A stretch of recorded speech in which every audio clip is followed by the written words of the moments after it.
Hey, confirmation students, confirmandi, confirmands, confirmands, whatever you want to call yourself, and also to your parents. My name is Will Beardmore. I'm the new Director of Faith Formation here at St. John's, and I'm excited to start the year off with you. I'm going to try to keep it pretty darn brief. Most of you have been through this for a year already. You're all in the second year of confirmation. So, for the most part, it'll really be all just the same as last year. You're going through the same chosen series. You finished off on week 12, you're picking up on week 13 through 24.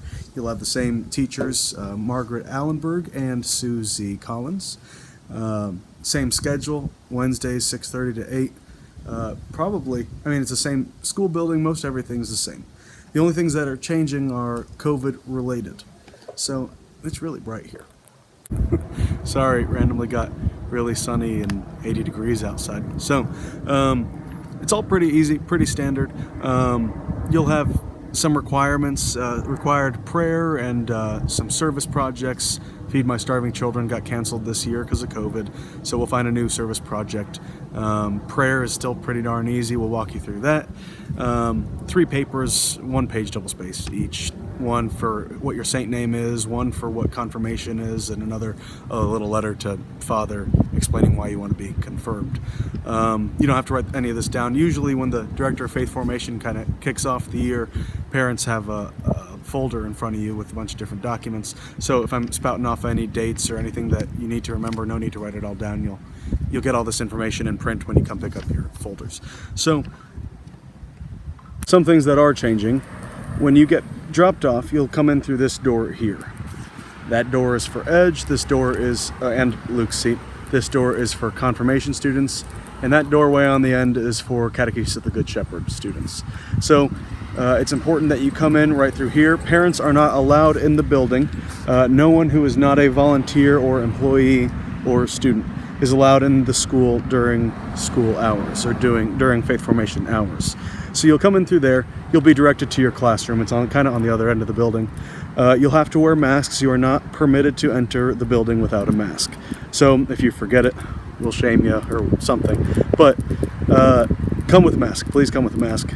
Bring your own water bottle. You can't bring food. So if you bring food, again, you have to wash your hands before and after, and everyone else. It's a whole issue. So one of the great challenges of this year is I don't think we'll be able to have pizza. So you can cry later. Those of you unfamiliar with how the school is doing it, you'll enter there through the north entrance, and you'll come around, you'll drop them off there, and you'll just swing right around the edge of the parking lot, and it'll be kind of a nice big circle. Same thing when you pick them up. You come through, you drive through. If you need to pick up any other kids at any other levels, you follow that route. But if you need to pick up your Edge students or your confirmation students, they will always be right here at the end of class. Sorry for all the moving around. I'll try to tame myself a bit. Parents, you'll have to sign an attestation, attesting to the fact that you've screened your child for their own symptoms. Check their temperature, if they have any cough or runny nose, or again, you know all the symptoms. We'll send this out. Again, this is in your folder. You'll have this attestation you'll have to sign, and it'll go out in a link to you as well via email. If you do have any of these symptoms, please stay home. If you show up and then you have symptoms, even vomiting or something else, we'll have to have you in an isolation room. It was formerly the parent room. You'll stay there until your parents come and pick you up.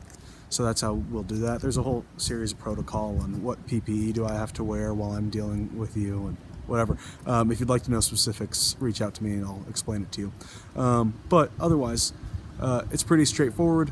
Monitor your own child's well-being. If you do have to stay home for whatever reason, you can make up classes the same way that you did last year. There's an email from Ascension Press. Again, that's all in the folder, so you'll see that, how to link it if you lost the email. But you'll go through there, you'll watch the videos, you'll fill out the workbook, same as always. Same thing with e-learning. You'll watch the video on your own and fill out the workbook, and we're still experimenting with Zoom calls and how that'll flow accordingly. Maybe do some group discussion, whatnot, but just like everything else, we'll have to change week by week and see how things go. So again, for those who are e-learning, which there are quite a few of you it seems, no worries, it'll still be pretty involved, but again, know that there'll be a lot of changes going on. Like I said before, your catechists are the same as last year, Margaret Allenberg and Susie Collins, but you'll also have Carrie, and she'll be ending it in the church every night, playing some music and having some fun. Woo! So it'll be me, and this is Sarah. Sarah and I will be in the hallways all the time. If you need anything, parents, if you need to contact your child, you'll call the school, and we'll be the ones who are there. So let us know. You guys all remember Megan from last year. She didn't want to be pictured, so here she is. She knows more about faith formation than I do, and about as much as God does. So any questions I don't know, which are most, I'll ask Megan. Megan usually knows just about anything that needs to be done. So everything's in good hands. Well, I think that pretty well covers most things. Let me know whatever I forgot. Reach out by email, by phone. Come into the office. I'm always here. Make sure you come back, pick up your folders, your packets. It's got a lot of information you need. Classes don't start till October 21st, so you've got plenty of time. No need to rush. Otherwise, yeah, just spend time falling in love. Confirmation is about really getting the fullness of baptism, confirming that this is your faith, that this isn't just the faith of your parents or the faith of the people around you, that this is what you believe because it's true. So, if you've got questions, I hope you've got questions, come on in, guns blazing, we're ready to get hit with whatever you got. So start thinking and start praying and get to know who your saint's going to be and get excited to fall in love with love himself. Spend time in the church and come say hello sometime.